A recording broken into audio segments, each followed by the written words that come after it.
Newsletter septembre. Il y a le feu en Chine. Le géant chinois des terres rares Baotou Steel Rare Earth a annoncé une baisse de 73,52% de son bénéfice net sur un an. Toutes les branches de la société, de la mine à la métallurgie, affichent un résultat négatif. Ajoutant à la difficulté, la société a investi lourdement 794 millions de RMB pour mettre à niveau ses installations aux normes environnementales. Or, le bénéfice net ne s'est élevé cette année qu'à 278 millions de RMB. Nous savons que l'État chinois est pleinement conscient du problème. La surproduction de terres rares entretient la stagnation des cours. Or, jusque-là, l'État peinait à résorber cette surproduction.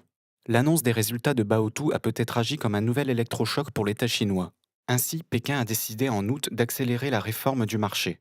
Son objectif est ni plus ni moins de réduire de 103 710 tonnes les capacités de fonderie de terres rares.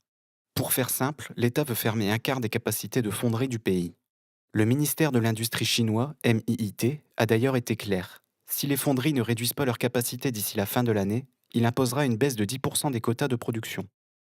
Alors que les terres rares ont touché un nouveau plus bas de l'année, l'État a peut-être enfin trouvé la recette pour relever le marché. Déjà, on peut observer un certain changement. Les prix du cérium ou du lantane sont effectivement à leur plus bas. Mais le prix de certaines terres rares, comme le dysprosium, le terbium, le gadolinium ou encore l'holmium, reste supérieur à ceux de l'année dernière. Pour plus d'informations, contactez-nous.